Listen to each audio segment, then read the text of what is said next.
Hello, ladies and gentlemen, boys and girls. Welcome to VUX World. I'm your host, Kane Sims, as always, and as always, I have an epic conversation lined up for you. Today it is with Andrew Moorhouse. I'm going to introduce Andrew in a moment. He's the founder and director of consulting at Analytical, which Andrew has been doing for a long while. Some absolutely amazing work in the conversational analysis space. For anyone who's working in conversational AI, if you haven't figured out yet that a crucial element of creating highly performing conversational agents resolves and relies on your ability to understand what a good conversation is. And in order to do that, you need to be able to analyze conversations. And in order to really work out what's working well and what should be working well and what you can fix and what you can improve, you need to be able to not just analyze those conversations on a one-to-one basis, but analyze those conversations at scale. And Andrew's got some immense experience of analyzing conversations at scale for some of the world's biggest brands and some of the world's largest consultancy firms. And so he's going to share with us some of his insights, some of his research, and some of the work that he's been doing over the last number of years. And I'm absolutely confident that you're going to learn a hell of a lot over the next hour or so. Before I welcome Andrew out, I want to give a quick shout out to the World AI Series, or AI World Series. It is an awards ceremony, an AI awards contest, if you like, for want of a better phrase, where you can, if you're working on AI solutions, you can submit yourself as a contestant in the AI World Series, and perhaps you may win an award, which is unbelievable. It's actually going to be taking place in Dubai, and it is in May next year. And there's a whole bunch of different categories that you can submit. So there's all kind of, let me just pick it up very quickly. There's a generative AI for product. There's a generative AI for text solutions. There's a generative AI for image generation, video, audio, best use of AI in risk, in fraud, in governance, best use of AI in ethics. There's all the verticals you would expect. They've got their own categories: travel, hospitality, healthcare, insurance, logistics. So if you're working on AI solutions in any of these areas, pretty much any vertical, if you're on the product side or if you're on the implementation side, get yourself the kudos that you deserve by entering yourself into the AI World Series. You can visit aiworldseries.com and you can enter there. And who knows, you may well win yourself an award and get some recognition for all the hard work that you've been putting in over the last few years. So that's the aiworldseries.com. All right, now then, without further ado, ladies and gentlemen, boys and girls, please welcome Andrew Moorhouse. Andrew, welcome. Good afternoon, my friend. It's been a long time coming, this conversation, but very much. We've agreed some ground rules: no profanity, or mild profanity. I think mild profanity is entirely acceptable. I think we live in a modern world where people are. I think most people have a degree of mild profanity. I think we're from a very similar place, aren't we? Are you from? Is it Stockton you're from? Yeah. We grew up neighborhoods one mile away from each other in a beautiful, salubrious, post-apocalyptic industrial former coal mining shipbuilding town, I think. So yes, that's right. Yeah. Practically neighbours, aren't we? Oh, we were neighbours. Yeah, we were. Yeah, I mean, Stockton's not a very big place. I mean, everything's pretty much a stone's throw from everywhere else. So yeah, small world. Nights out at the Mall. We'll reminisce about that another day. Indeed. So nice. Well, thank you for joining me. You're right. It is definitely long overdue. It's been a long time coming. I've been following you for a long time. I've been reading everything that you post for a long time, and there are a few people in. When I say this industry, if you for want of a better phrase, what I'm talking about is customer experience more broadly, AI more specifically, but really just in the space of digital transformation and working with businesses to help them improve. There's a lot of, as you probably know, a hell of a lot of hype going on. There's a lot of people who are, I suppose, thought leaders, for want of a better phrase, but people who tend to kind of ride the hype and ride the next wave. And you, for me, have always been a voice of reason in the middle of all of that, which is always talking sense and always drawing everything back to what the data would suggest, rather than just following blindly the hype. So I've always enjoyed that about you. So thank you for spending the time with me. Yeah, I think I think sometimes I label all these articles an impassioned rant, but the tech vendor rhetoric, I mean, if you look on most, and this is nothing against your conversational AI firms, but they'll say we can strip out 30% of all voice calls. And then you look at someone else's advert, it's 40%.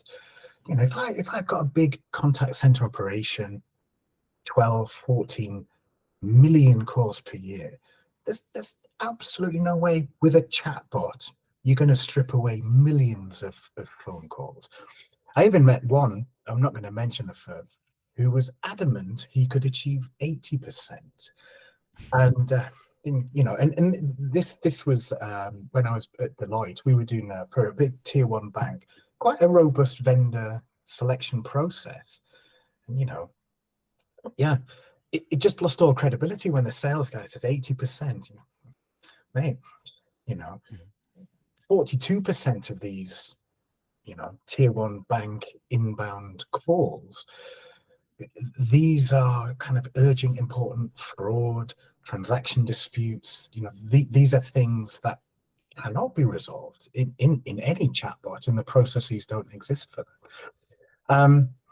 I think, impassioned ranting is already starting, I think.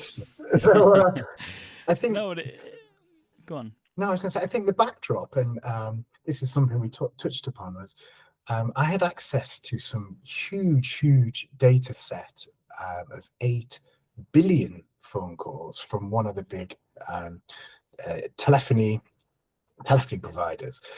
And this was across 240, 250 big, the biggest enterprise firms over a 3-year period.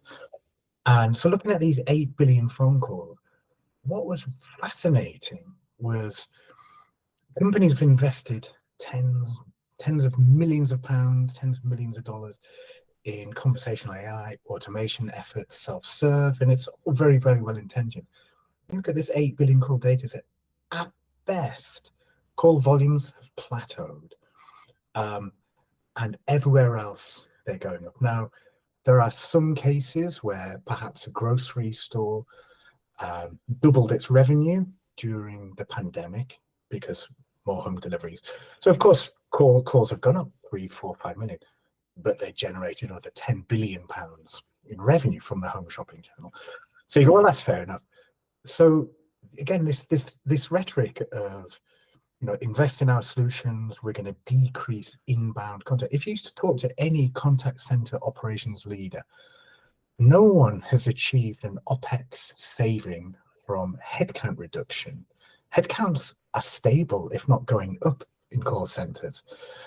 There isn't a single contact center I know where they're saying, hey, we've managed to, the tech vendor said, we mentioned the name before, I won't say anything, 20% OPEX headcount reduction guaranteed. And then the conversational AI chatbot, which escalated to a live human, and this particular telco had to hire another 450 agents just to manage that. So there's a whole lot of spurious claims going on, this tech vendor rhetoric. And I think, coming back to the conversation intelligence, that probably 2-3 years ago, I did a project with a tier one UK bank, and I looked at 10,000 web chats, and I asked the bank for the full transcript. So this went through the chatbot, it escalated to a human, and I said, look, can I get an equal mix of promoters, NPS promoters, and detractors? And what was absolutely fascinating, when you talk to the bank, that, oh yeah, we only have maybe 2% channel shift, we have 98% containment rate, and then you look at the data, and this, I think this was really when things clicked for me. 35.5% of all detractors at this bank could never have that intent resolved in the chatbot to live chat channel. So more than a third of all detractors, the most dissatisfied customers at this bank, couldn't ever have that specific intent, but they're being routed there through the chatbot to human, and nobody was going, hey, we need to fix this. The classic principle of triage, really, we can dive into that. And so some of these are things like fraud. Can't resolve fraud over a chatbot in a UK bank because of the legislation and the processes. No bank can do that. You can't even do it in branch now.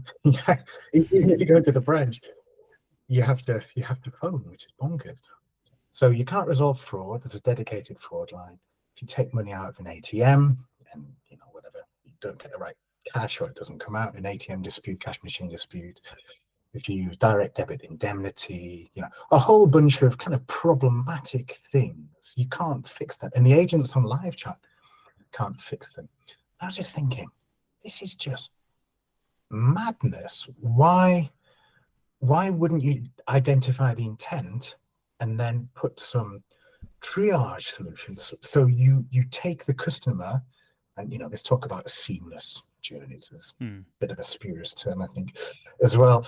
But say to the customer, hey, you want to fix this, but we can't do this on live chat. Now I know live chat's convenient.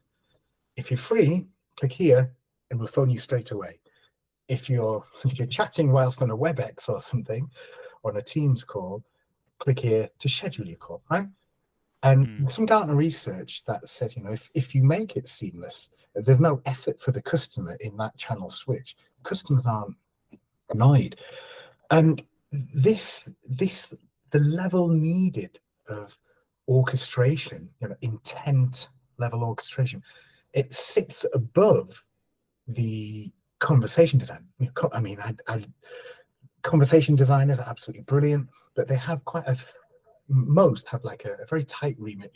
These are the intents, design these conversation flows, and it's that piece above, kind of the orchestration triage layer that I think as we move from chatbots to more voice AI for full resolution, that's the piece that needs attention, because people are just titillating around the edges of voice AI. No one really has the ball. Sorry, the courage, the courage to go for it properly.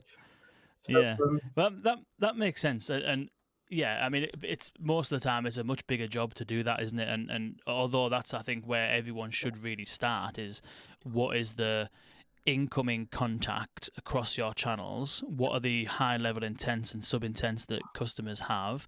What's the best way of resolving that, independent of conversational AI? What's the best way of resolving that, and do we have that solution today? And if we do, what channel is that?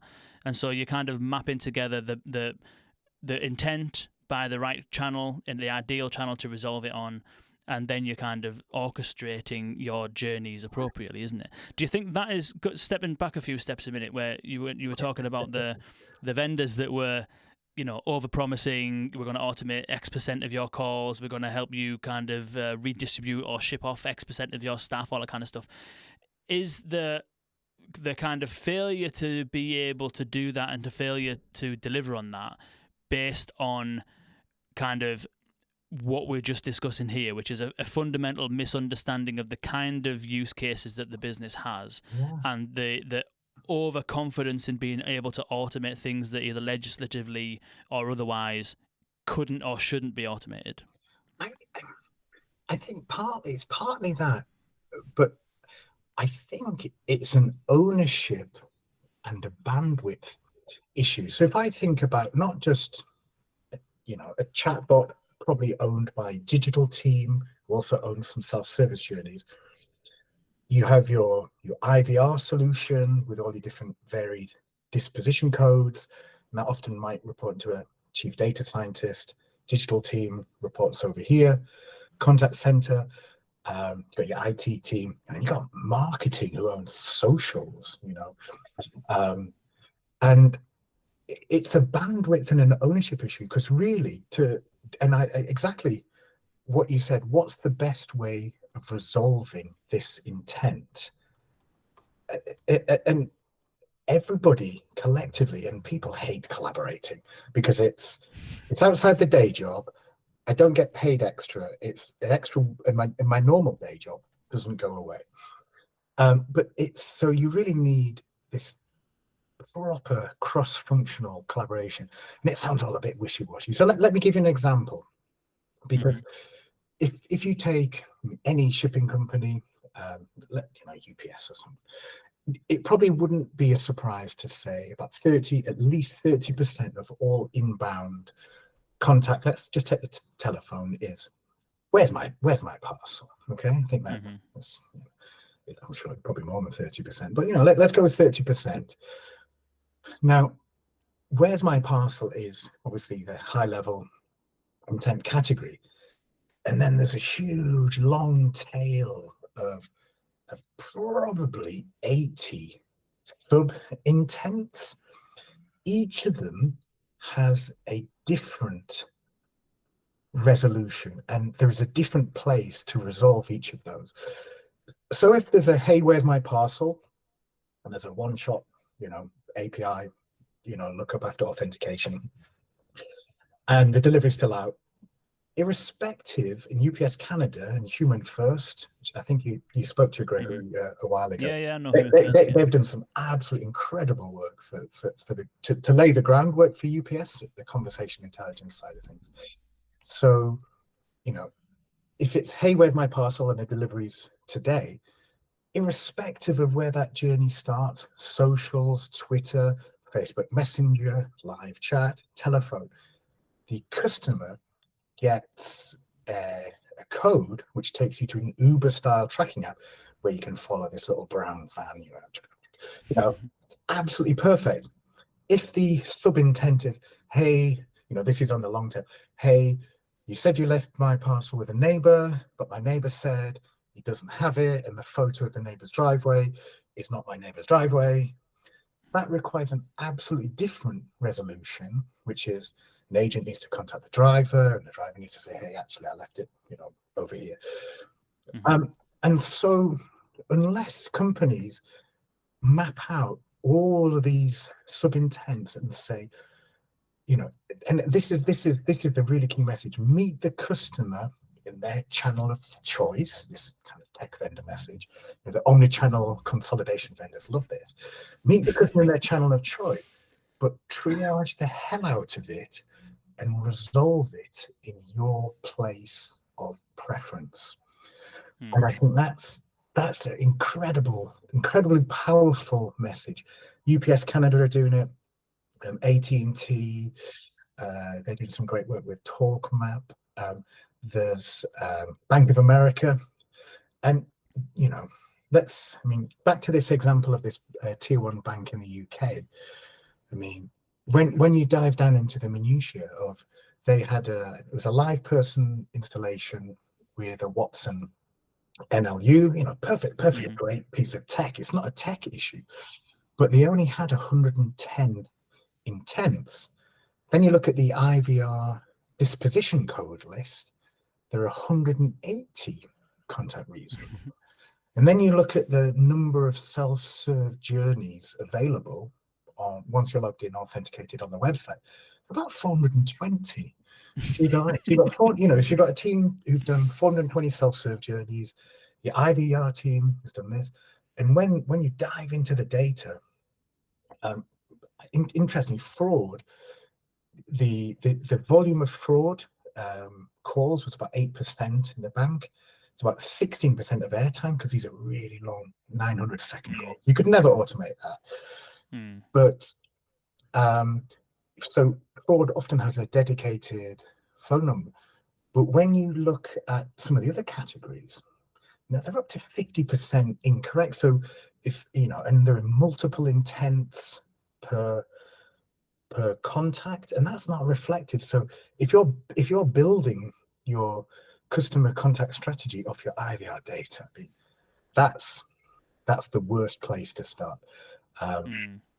There's I know there was a big, can't mention the name, but a large German insurance firm did some great work with Cognigy, and what they did for 6 months was just collect data. So they did a SIP transfer or something, but basically they just through the normal IVR, they just transferred 5% of all calls, and essentially the question was, in your own words, obviously, in your own words, in your own words, please describe what you're looking to achieve today, or something like that. Yeah. And then you've got the absolute perfect data set. I mean, from, I think they have 20 million calls per year. So, 5% of that for 6 months gives you the absolute perfect data set to then say, hey, what's going on? And so this is, again, I'm not trying to coin any terms, but intent level intelligence is really, I think it's needed. And if you look at speech analytics installations today, almost every company is still doing the quality assurance automation, the box checking. You've got some data scientists playing around looking at call types and what's going on. But I think as we look at the failings from chatbots, and we say, hey, in 10 years time, if you ask an operational contact center leader, when someone phones your operation, will they speak to a robot or a human? Invariably, the answer is robot. But then you say, well, how do you get there? And they kind of go, it's and I think the basis is this intent level intelligence. You've got to define your intent taxonomy. So when someone comes through, I mean, if you look at here's a good example. British Gas in the UK last year put out is that innocuous, a very well-intentioned advert. If your home boiler breaks down, give us a call and we'll come and fix it. And it had like a British Gas guy in a little British Gas outfit with his toolbox and stuff. That advert garnered 7,300 Facebook comments, public Facebook comments. And there's a marketing team somewhere, I think in Manchester or Liverpool, who, they can offer a trite, profuse apology. But when you dive into it, 22%, I'm not sure I really believe the customer, but 22% of customers, when I did some analytics on this, it's all public data, I just did it because I was interested. It wasn't a paid project, but I could talk about it. I was like, 300 damn comments. So 22% of all of those comments were, we've got no heating. Or actually, it was adult children saying, hey, my parents have no heating, you've let them down. Right. So 22% of all customers. And again, what's needed here is no agent can respond to 7,000 damn Facebook comments, and then you've got your direct message. So there are solutions out there. Sprinkler is a CCAS system. You spoke to is it Ruben from Sentio CX or Ronald? Sorry, Ronald, wasn't it? Oh yeah, Ron. Yeah, Ronald. Yeah. Ron. He has a triage plugin. There's a brilliant guy, a small startup you might have come across called Sentisum. So Sharad runs that. And so these are offering little triage plugins where it will say, it automates it. Hey, to these comments, I sent you a personal direct message. We'll pick it up there. Sorry about this. And again, so there's a level of intent, level intelligence. What is the resolution? Well, if I've got no heating, there's a very specific thing, right? Phone number or whatever that solution is. If it's, hey, I've got a problem with my bill, it's a very separate resolution. And again, these are now private DMs automated from this triage bot. And I think that's this omni-channel, it's like an omni-shambles. It's just, I think it's a disaster for brands. I mean, look at Virgin Atlantic. It's turned off WhatsApp entirely because they looked at the data, and after a year of offering WhatsApp to Virgin Atlantic customers, the level of traffic on self-serve journeys went down 50% because essentially maybe customers are a bit lazy. And if I've already got an authenticated WhatsApp, I'm not going to then go back online to try and, change my flight manually. I'm just going to message someone. EasyJet, again, just has a closed chat bot with no agent escalation because they were just inundated. And I think perhaps the most prolific example, that obviously I know the UK examples, is Sky, which is a £16 billion, mega corporation. 3 years ago, they turned off they turned off chatbots and live chat indefinitely. If and I checked it a couple of weeks ago, the Sky app has no conversational AI, but Sky is an absolute exemplar. It's the exemplar, I would say, that I've seen anywhere, of brilliant self-serve journeys. It's absolutely brilliant. You can probably fix 95% by following quite decent instructions. If you're unless you want to cancel. well, yeah, That's not self-service at all. Yeah, that is an absolute nightmare, isn't it? And then I think if you're logged in on the Sky website through your desktop, your laptop, whatever, there is a chat bot, which is quite interesting. And it's a very good FAQ bot with very, very good intent recognition. And it just routes you to the self-service journey on the website. There's no chat. It's the least chatty chatbot ever. But it's damn effective because, again, you've built these self-service journeys. You use them. I think it's so. I think I think it's you got to figure out your intent taxonomy.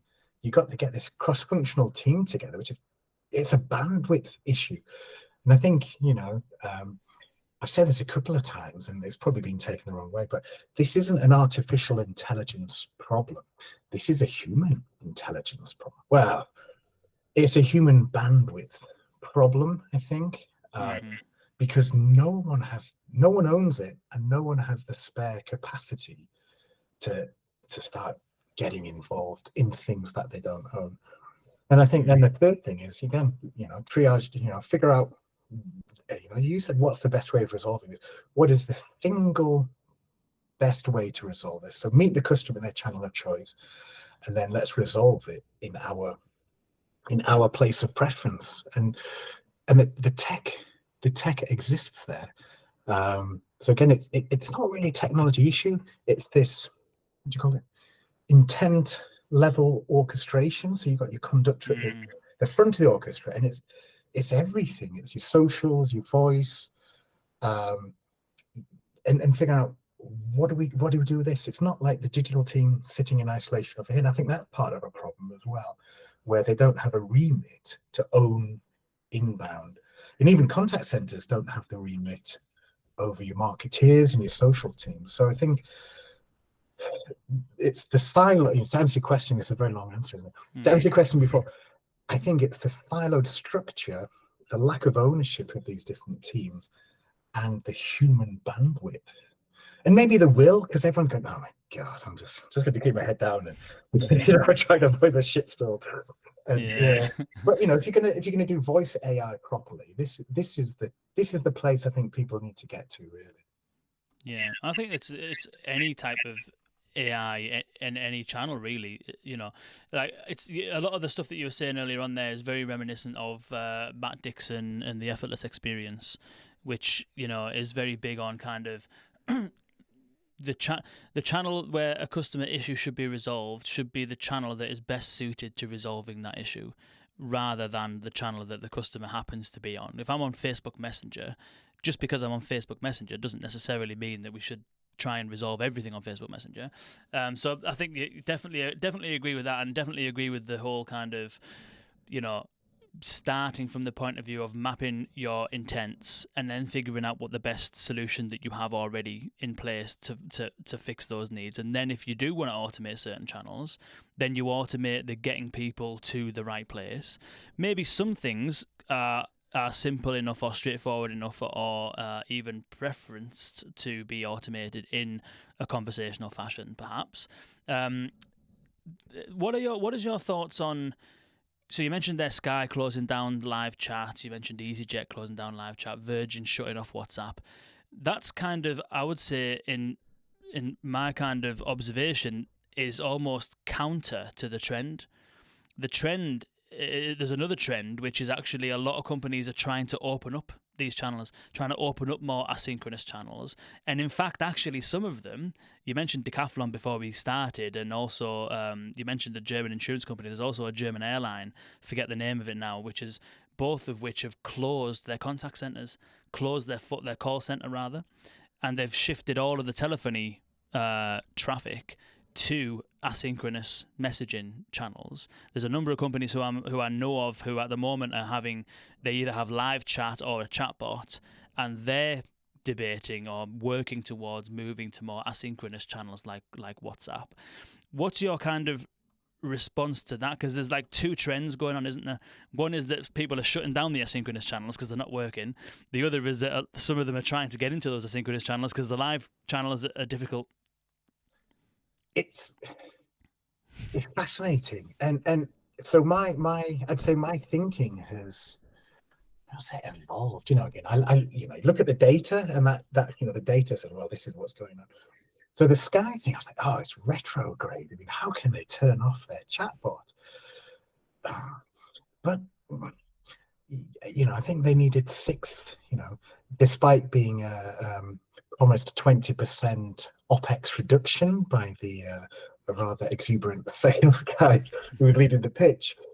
I think Sky ended up having to hire 400-500 extra live chat agents to handle the, let's call it, overspill or failover, I think is perhaps the technical term. So I think it's all around execution. So if I keep changing energy companies deliberately so I can prod and poke their different conversation. I think I got about 8 UK bank accounts because I keep trying to break the chat box. It's it's a bit of a ridiculous hobby I have. But it's probably not fair to mention their name because I think that none of them are particularly great. But through WhatsApp, it took 2 days to authenticate me through WhatsApp. And then once authenticated, it was like, our agents are very busy. We aim to respond to you within 3 days. So I'm typing, hey, gas leak, trying to see if there's any triage capabilities. And no, there wasn't. So I think it's about execution. T-Mobile in the States, I know years ago, 3-4 years ago, maybe even 5 years ago, have had brilliant success with their retail shop sales staff using WhatsApp to handle customer queries. So I think it's very context dependent. You look at a separate energy company who has grown from nothing to the second biggest energy company in the UK, which is Octopus Energy. Look at Octopus, it's no chatbot. They have a brilliant email triage. I mean, I'm actually astounded at how good they are. I moved home about 6-7 weeks ago. Some horrific gas meter fitted with like a 1990s prepay card meter, which you can't even buy the card anymore. I was like, and I said, look, they got someone to come out the same day at 1 in the morning, and by 4 p.m. they had changed the entire gas meter. That wouldn't have happened with any other energy company. And that's over email, and then a couple of phone calls. So I think it's context dependent. I think if you're having a sales conversation, I think WhatsApp is very, very good. I think there's a new breed. Have you come across Glia, Glia, or Unblue? Don't think so. UN. I don't know if it's BLUE. So these are, Genesis and Variant have similar offerings, but they're being pitched as collaborative browsing or co-browsing. It's a bit more advanced than when the IT, techie takes over your laptop when you've screwed anything up. But when you look at the data, if you're selling a mortgage or you have a very high value, investment customer, collaborative browsing, the conversion rates are 40-50% as opposed to self-serve. So I think it's it's back to that thing, what's the best way of resolving this? And I think we often focus on the customer experience use case, but I think from a revenue perspective, I think collaborative browsing is definitely something that the finance companies are absolutely all looking at this. But see, from my personal experience of really terrible chatbots, and it's not the conversation design, it's again, it's that orchestration or lack of intent recognition. I think some people have become a bit disheartened by it. Some companies, obviously, they've switched off. Is it retrograde? I think it's only the enterprise firm and the leadership can decide whether it's right. But I think a lot of the hype, and we can all reel off probably 5 horrific chatbot examples. Again, over the next 3 to 5 years, if people, the kind of stuff we've talked about, people aren't doing the groundwork of this intent level intelligence. You've got to probably collate 3,000 intents with all of the sub intents here, and say, hey, like UPS, where is the single best place to resolve this? Well, if you really want to do more over telephony and start even looking at ripping out IVR rather than just a little transfer and keeping your legacy infrastructure, you're going to have to do this. Otherwise, it's just bolting on more complexity, and I don't think it's not fixing anything. And the companies, if you look at I haven't had a chance to look at all of them, but if you look at the websites from Amelia and Omelia, they all have now this, hey, these are our 3 pillars of strategy. One of them is conversation. I think even Omelia, are calling it conversation intelligence. So the conversational AI firms are recognizing this. Live Person bought VoiceBase for I think about 40 million. I don't think they quite figured out how to execute on that and get the insights from the voice channel, but I think that was the plan. Dialpad, which you might know, huge CCaaS provider over in the States. They bought Talk IQ from Dan O'Connell, and they've done a brilliant job integrating that. So now they've got this really good predictive CSAT capability where they can just look at the interaction and say, with about 90% confidence, is the customer going to be really pissed off or not? I think that, and to give Live Person credit, I don't know if they don't make too much noise about it now, but I think they were quite visionary in having what they called the Meaningful Conversation Score, MCS. Does sound a bit like MPS, which I think that it's basically a sentiment. It's a bit deeper than sentiment analytics, but it's trying to gauge. Can we gauge, is the customer happy or not? I think.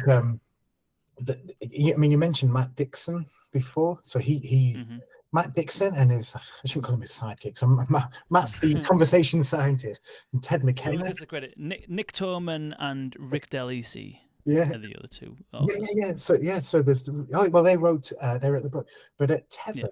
So Rick Delisi is at that firm Glia that I mentioned. So Rick is in charge of all of their kind of thought leadership insight. So he's a fascinating, brilliant guy.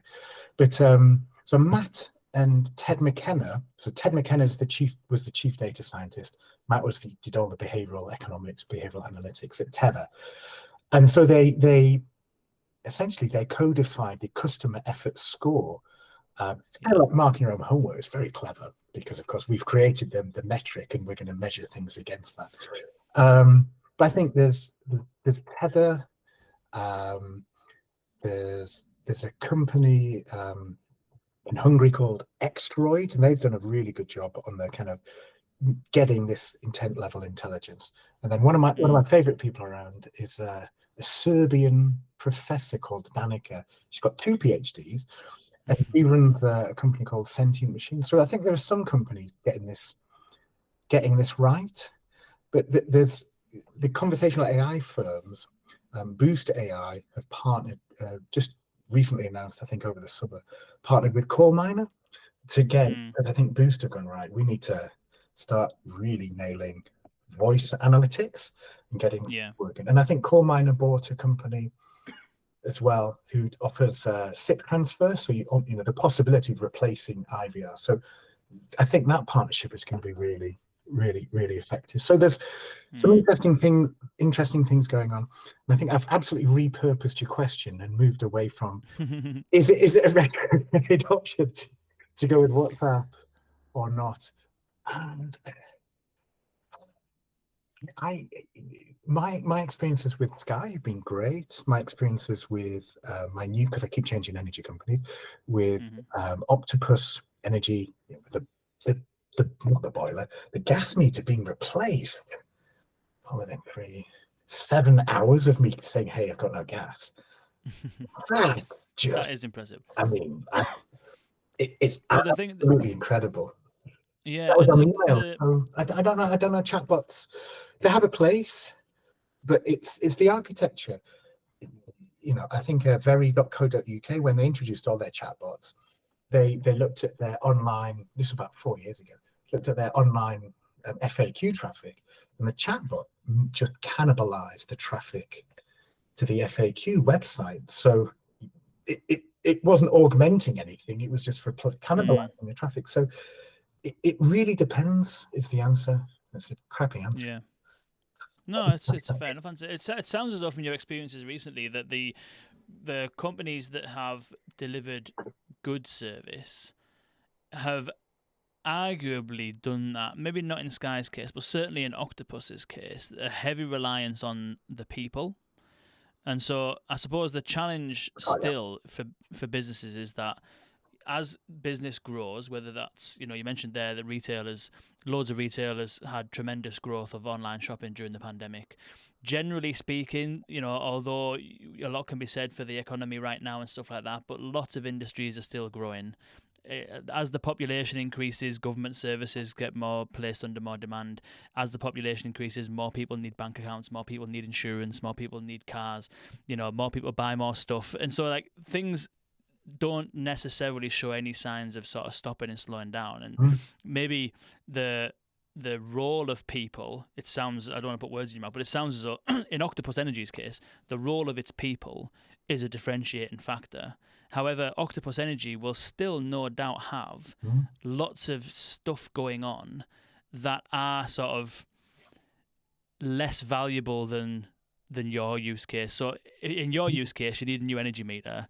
Octopus Energy are going to be able to get a lot of more data, presumably from you, if they upgrade your meter. They're going to deliver a good service to you, which presumably might mean that you may stick around rather than switching all the time. So they're incentivized to kind of help you with that stuff that might kind of enable them to generate more revenue. There may be use cases there for Octopus and for others that maybe won't add as much value to them. And so as their business starts to grow, every business has got to deal with this stuff that they'd rather not deal with, and the stuff that they'd like to deal with. The stuff they'd like to deal with is all the loyalty stuff, the sales stuff, the cancellations, don't cancel, keep hold of us. The stuff they don't particularly like to deal with is the kind of just the run-of-the-mill general contact demand, and it seems as though that's potentially where some of the low-hanging fruit is perceived to be as far as conversational AI and automation and stuff like that. Where do you see the place for conversational automation, regardless of channel? If there's a business leader today hearing this and they're thinking, okay, I need to get a handle on my intent, I need to figure out what the best channel and best journey is. How would you assess whether a use case is appropriate to be automated in a conversational fashion versus not? It's a brilliant question. Let's start with the data, and I would certainly ignore your IVR disposition code data. So and I know this I mentioned this bank, I can't say who it is, but tier one of the 9 biggest UK banks. 62% of all of their telephony, so they have, I can't remember if it's 12 or 14 million calls per year, but 62% of all their inbound telephony to general inquiries, loans and savings, so mortgages and stuff, and they're outside of that. 62% are literally banking transactions. Move money, transfer money, make a payment, check a status of something else. Balance. Well, it's not really balance inquiry, but really basic.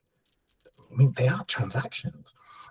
And so I would say, what are your, not containable, I hate the term containment, because again, people can really fudge the data and fudge the numbers on that. But what are the resolvable intents without human intervention? Maybe with a very simple one-shot API lookup to some kind of database. And I know Amelia are very good at kind of double shot, multiple complex cases, but with once you're authenticated, just checking some real simple details. Of that 62%, let's say 7 million phone calls, how much of that could you realistically automate? Well, theoretically, all of it, right?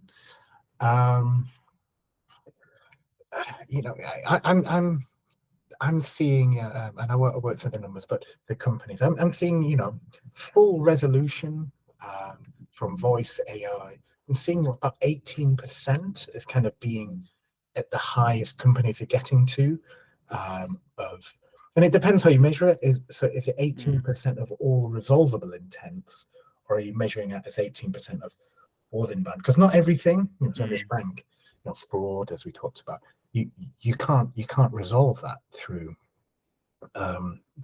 automation. So I think that the only thing that matters in any company is, rather than saying, hey, we've you might have an intent recognition. Again, depending, if you believe the tech vendors out of the box, it's never 92%, 93%. It's like 70, 75, But if you train it and you get it there, you can definitely hit 90% intent recognition.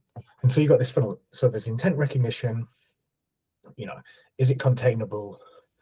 Are we able to resolve it? So at the bottom of that funnel, I'm seeing about 18% in some big enterprise firms. Could you get that to 25%?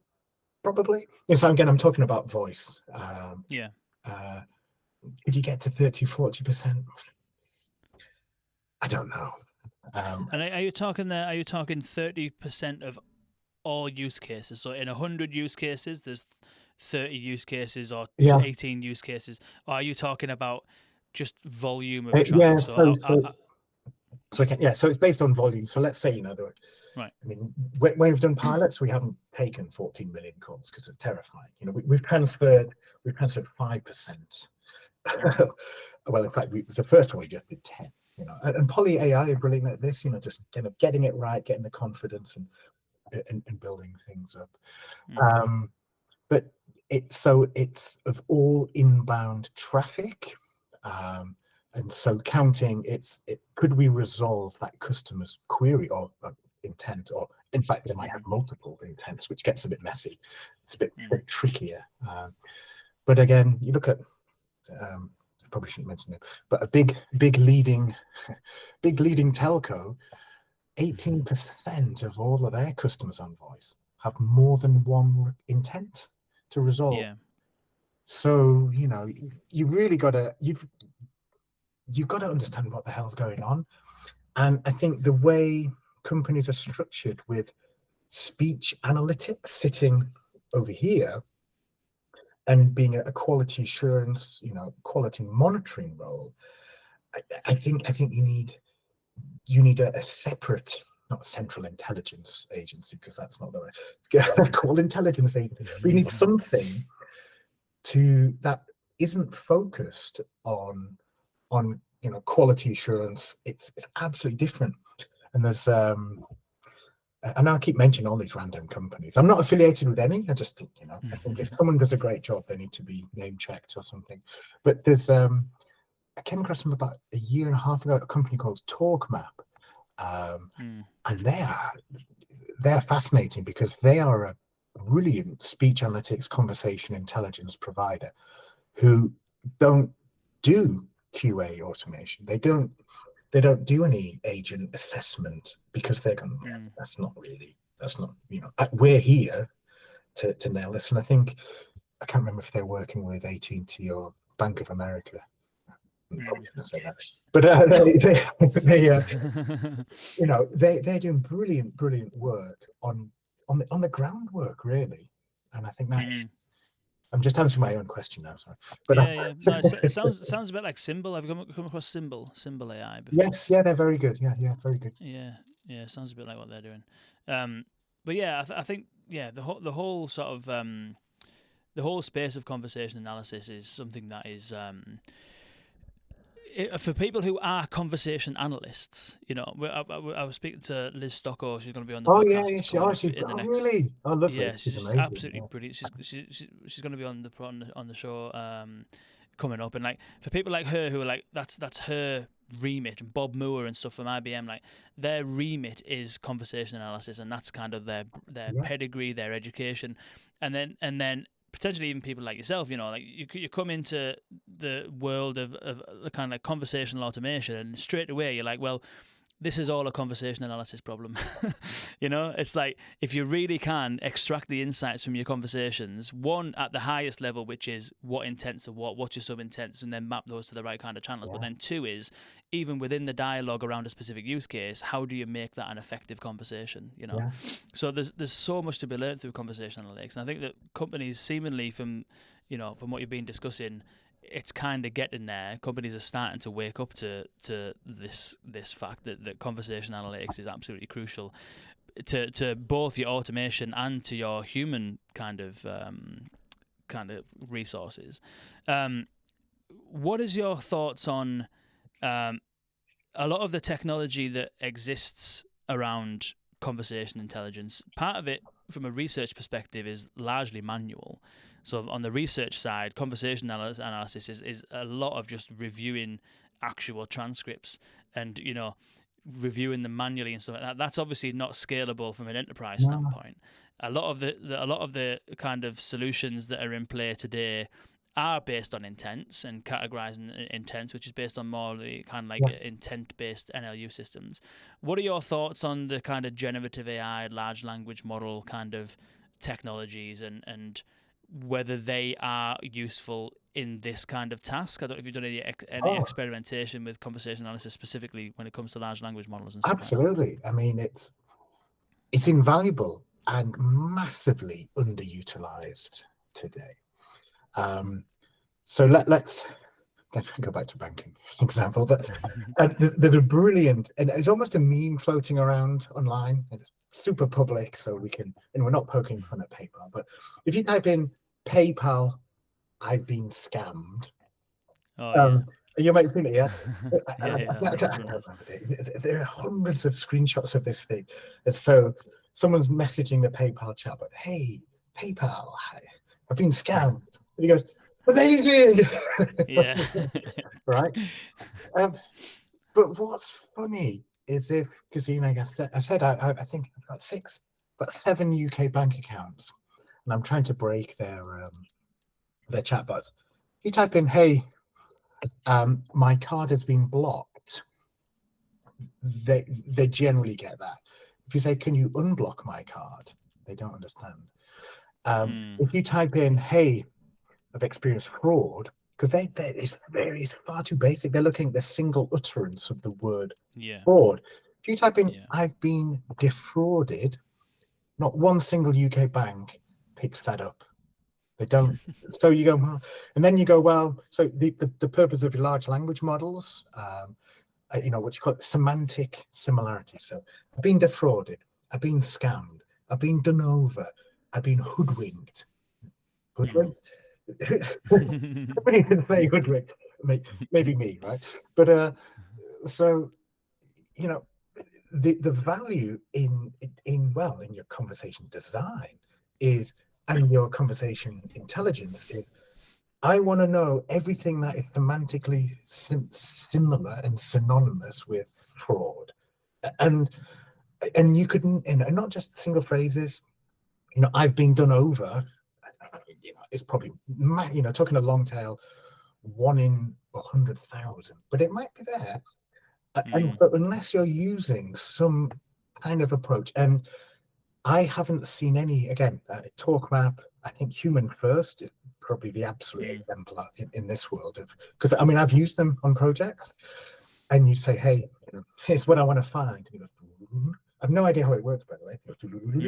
And go, right, here are all of your examples of I've been defrauded. And oh God, oh yeah, you have. And the I think this is removing the need for this manual coding. But you need to know what to look for. And I think there's so much. I think we might need a separate conversation around emotion AI, because there's so much. There's just a rise of immature AI in the contact center. So you've got empathy dashboards. So you think about this bank, 62% are transactional banking queries, but the agents have an empathy target and an empathy dashboard. It's like, oh, I'm so sorry you want to move money from an account. It must be awful for you. How can you demonstrate empathy in a transactional conversation? But I think what a lot of these firms, again, Matt Dixon and his colleagues, probably the only ones who really get this. Things like, I think it was Ted McKenna coined this phrase, powerless to help, which is brilliant. Yeah. And it generally sounds like, I'm so sorry. I wish I could do more. But the only thing I could suggest is, I know we damaged your floor with our John Lewis delivery, but you need to contact the shipping company. It's like, so, that's a toxic, and it's not channel shift, it's onus shift, onus of responsibility shift.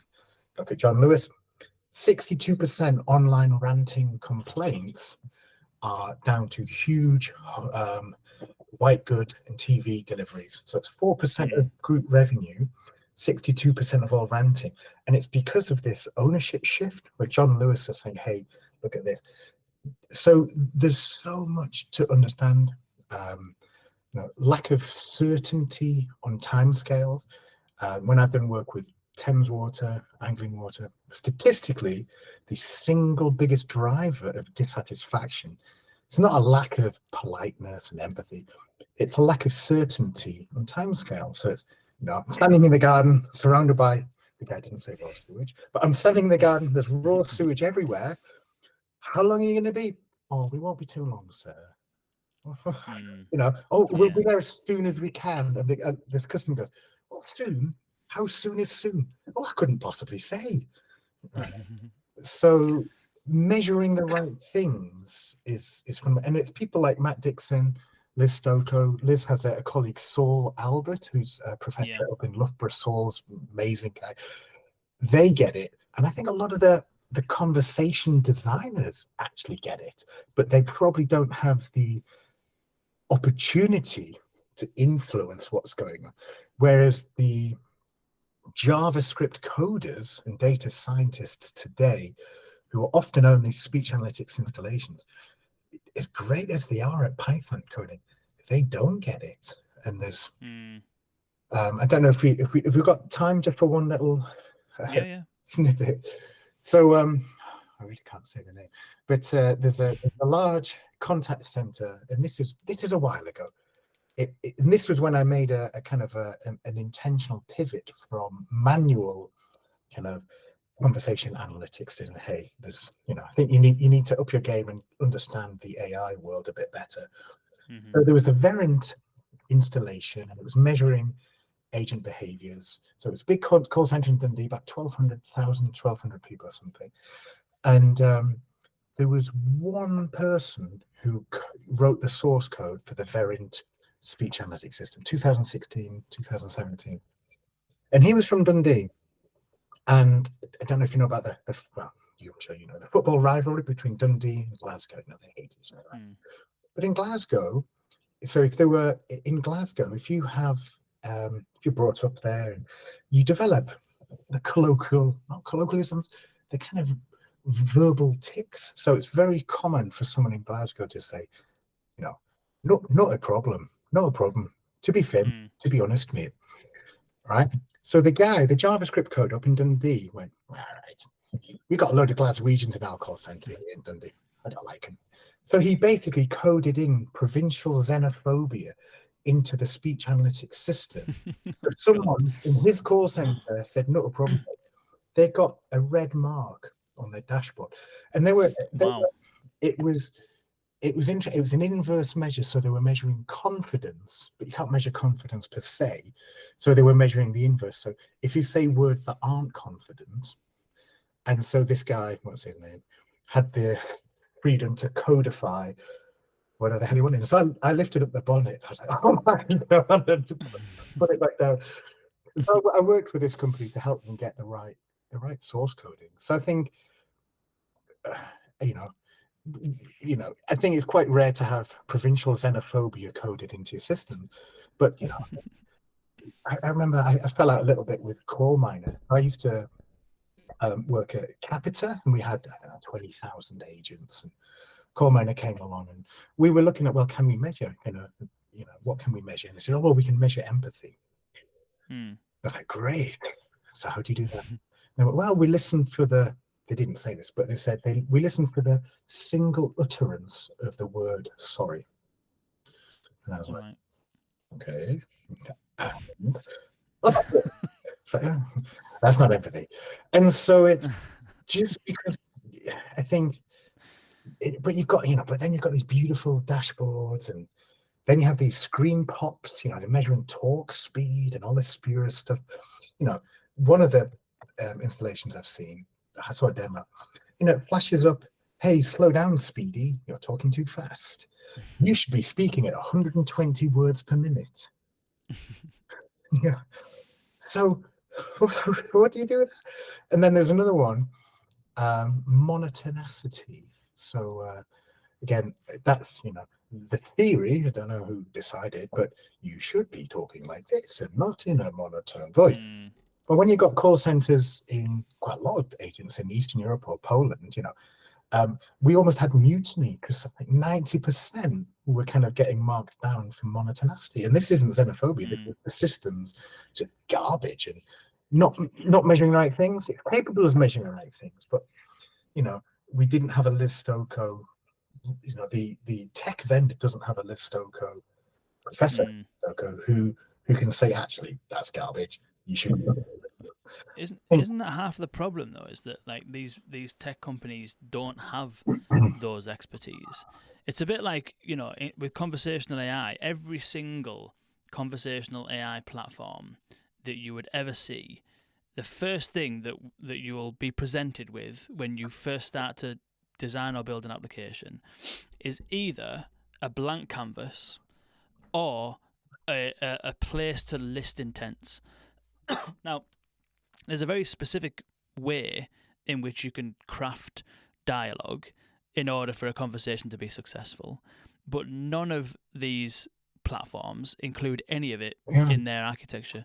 Same sort of thing with the conversation intelligence platforms. The APIs are kind of there. I don't want to disparage every single conversation analytics company, but because some of them may have that kind of expertise, but like there is tried and tested, proven research and practices that exist around certain things like conversation analysis, and so it's almost like, how can you expect to build a product that serves the real true needs that people should have if you don't have those expertise? Like, there's some companies that have so much influence on the contact center where like, for example, if Genesys went to any of their clients and said, you need to start measuring empathy or you need to start measuring monotonality, like their recommendation carries a lot of weight, doesn't it? Yeah, it could well be grounded in absolute falsities and things that don't matter whatsoever. So I mean, we haven't spoken about this, but Tony Birch, the Australian chief exec of Genesys, about 2 years ago wrote a book on empathy. He co-authored a book, and it was like, and everyone in Genesys was forced to swallow the empathy Bible. Empathy is the solution to your CX problems. And it's not, mate. In fact, there's a direct correlation between the number of profuse apologies and an inverse correlation, with dissatisfaction. So I remember, energy company, the agent said, I'm sorry, I'm just so sorry about this. I would be upset too if I had to, cancel my Christmas. And they could be like, oh, sorry, you're not the one cancelling Christmas. I'm sorry.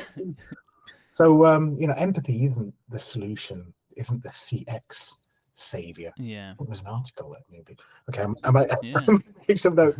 Empathy is not your CX savior. But I think, again, I said it before very briefly, but the level of expertise and knowledge in the in-house conversation design team around the nuances of human language far outstrips that held within the data science team and the JavaScript coders and stuff who are currently owning their platforms. And I think leveraging the internal resources, but out of the box, these things never work. I think again, from a conversation intelligence, some of the agent dashboards, they say use the customer's name twice. Like Vodafone in their sales, their quality assurance says you must use the customer's name twice. So they've got 3,000 agents being measured on, do we use the customer's name twice? That's mental. Who decided that? Well, no, but it's like Emperor's New Clothes. No one challenges it because there's no evidence to say it doesn't work. Well, there is. But I think the level of knowledge in the conversation design teams is there, and I think somehow leveraging that is important. But out of the box, these things rarely work.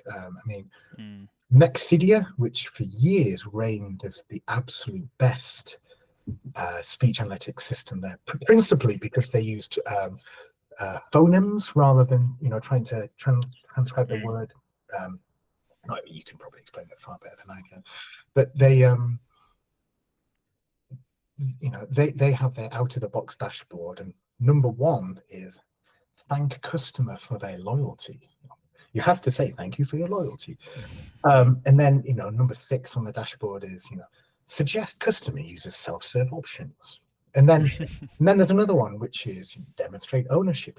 Great, ownership, which should be something like, not a problem, I know we've screwed up, but don't worry, through to Andy, I'm absolutely going to nail this for you. I'm going to look at a few options, might take me a while, but I guarantee I'm going to fix this. You're in safe hands. That's ownership. And then obviously you have to fix it. But if you go, I'd be delighted to resolve this for you today, bing, you get a green tick in the box. And then you go, I'm powerless to help. Yes, so sorry. The only thing you can do is phone whatever. So I think there's a lot of... this is probably a conversation for another day, but I think as average handling time has been steadily removed from the call center, certainly, it used to be the crutch, which was to beat up all of the agents. The general decrease, there's absolutely a trend in not beating up agents on average handling time now. It's definitely a trend. I don't have any real data. But now, your team leader who used to be on the phones last week needs something.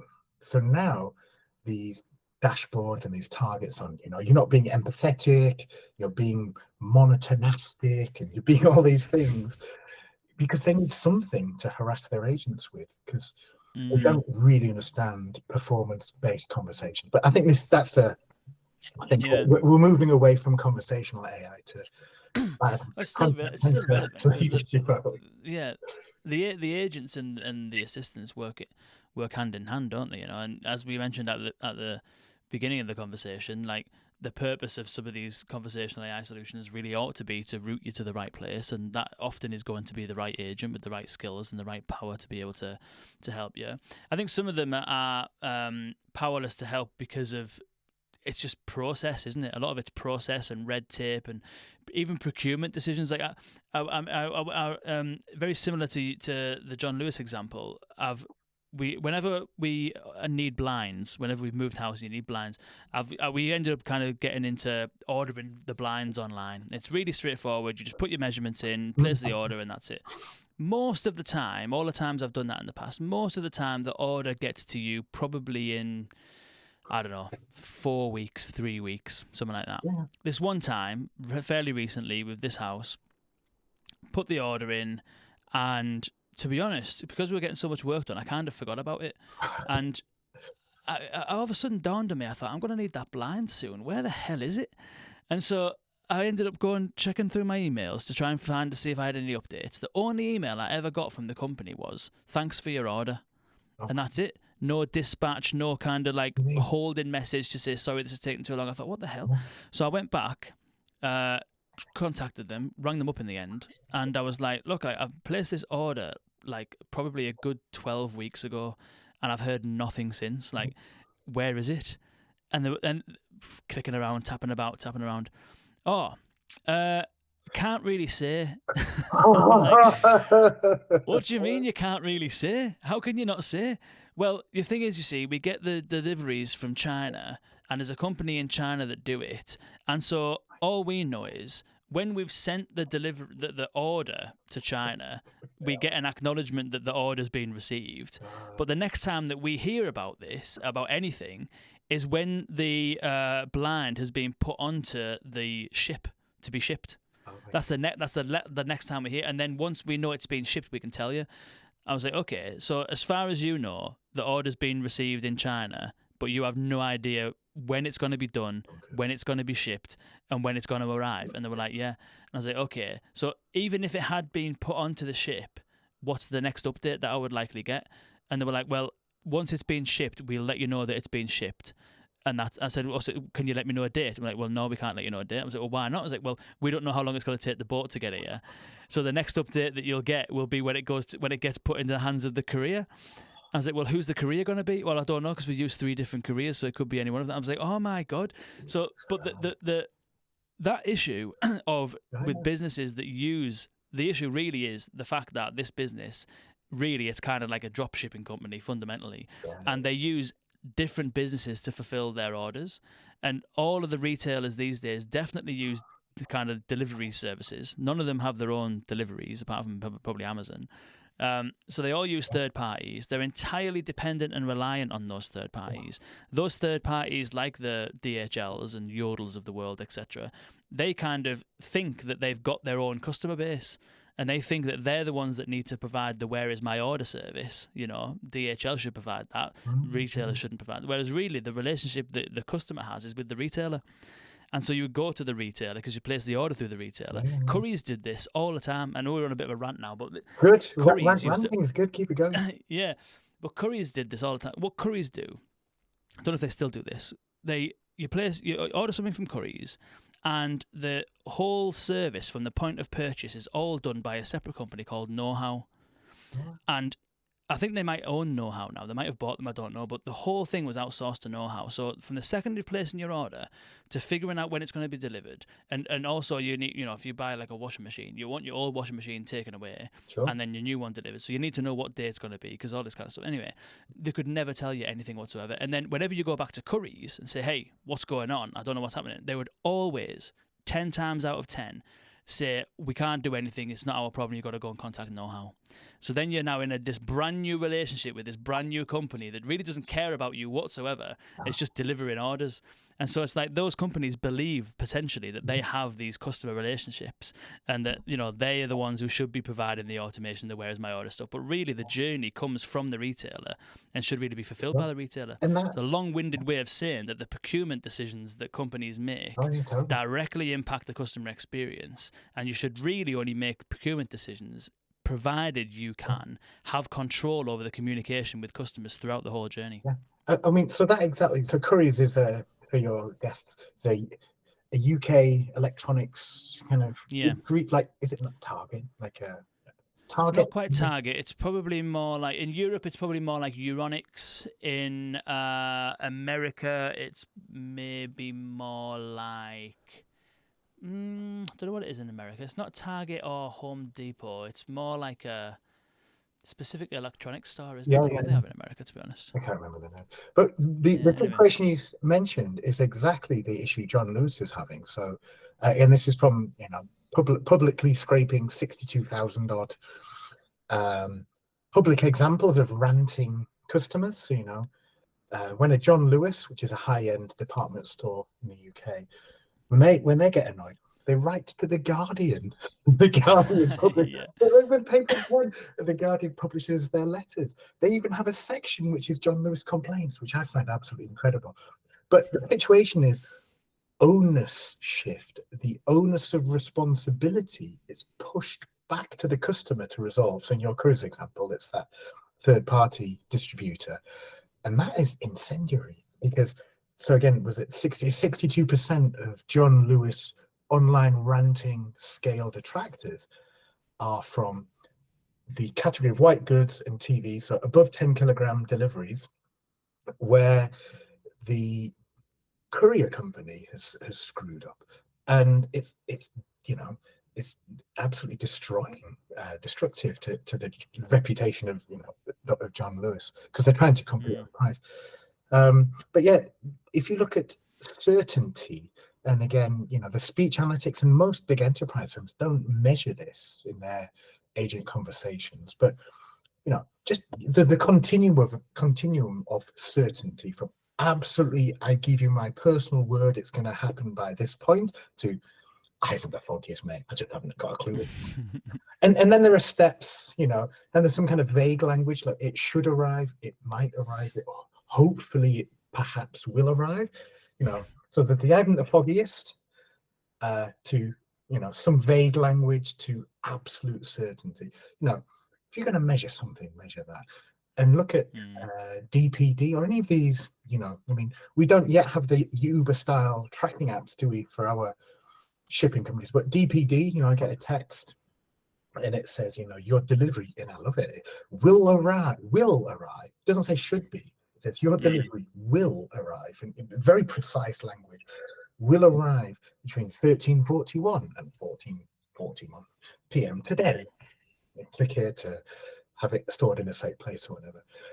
And I think perhaps not a tenuous segue, but talking about certainty on timescales, I think maybe one that I don't know if you're aware, but there's the biggest single CCaaS contact center tender, probably not globally, but certainly in Europe, going through right now. It's £140 million, and it's with Department of Work and Pensions, who handle obviously all UK state pensions, but they've got 19 different service lines of different benefits, from universal credit, child tax credit, job seekers allowance, child maintenance, all of these different things, disability benefits. And they've got a big Genesis system today, and they have 60 million phone calls per year, and they have 30,000. That's almost one call per person in the country. It's bonkers. I think 18,000 equivalent full-time agents, but have 30,000 employees. 30,000 employees to handle 60 million phone calls. And actually, if you do the numbers, that's like, I'm going to handle 9 per day. It's actually kind of, those numbers don't really matter. But and today the system, we talk about triage and things. I really following this with avid interest, because 30% of all inbound calls are basically, where's my money? Can I check the status of my payment? I'm supposed to be paid today. Is my payment still coming through? And today, and this isn't an issue. This is fault. It's been installed 14 years, right? This system, and it's absolutely ready for upgrading or replacement. And the current system is next available agent. So we touched upon lots of it, but we touched upon triage and things earlier. This is just, there's no prioritization. So you might have, and these are true stories, you might have someone who's standing on the edge of a bridge, whose payment hasn't come through, with the kids there saying, if you don't give me my money now, I'm going to jump. And these are real world stories. Or a guy who's got no electricity, he can't shower, he hasn't had a bath for 2 weeks. Really horrific, vulnerable customer stories, versus the person who's at home phoning every hour, where's my money? Where's my money? 30% of all calls are where's my money? Of the 60 million. You go, my God. If there's an opportunity for some proper automation, deflection, or even proactivity, just proactive, like don't wait for someone to contact you. If there's any issue, any delay, get a text message out, get an email out, get an automated phone call out, just something that says, hey, your payments, this is what the status is, Yeah, an automated phone call, which is a conversational phone call. I mean, so you're eliminating the need for customers to phone. I mean, could you get that 60 million? You know what? I mean, it'd be fascinating to see the tech vendor presentations. I mean, God, that would be amazing. And every man and his dog is bidding for this, certainly from what I know. But wouldn't it be fascinating? Because it's, hey, we can reduce your 60 million to 10 million. 10, yeah. Could 15. Could you reduce it to 50 million? And actually, there's no OPEX saving. But what you're not doing is you're not killing your staff and stressing them. So I think if you do have a reduction in calls, you give that bandwidth to the agents. But I mean, I've done some back of an envelope. I was going to say back of a fact packet. You can't say that again. Back of an envelope. Back of an envelope calculation, and it's like £250 million OPEX paper saving over 5 years through natural agent attrition. I mean, there's, even if your contact center installation is going to cost 140 million, but the OPEX savings are incredible because there's so much wastage in that. And it's definitely one to keep an eye on. And I think, it'd be absolutely fascinating to see what comes out. But it's a two-year bidding process. So anyone who's bidding for that is certainly in for the long haul, I think. Well, for 140 million, I think you can probably persevere for 2 years, couldn't you? Definitely. Nice. Anyway, Andrew, this has been absolutely immense. Thank you so much for joining me. It's been absolutely brilliant. I will definitely the conversations that we've had today.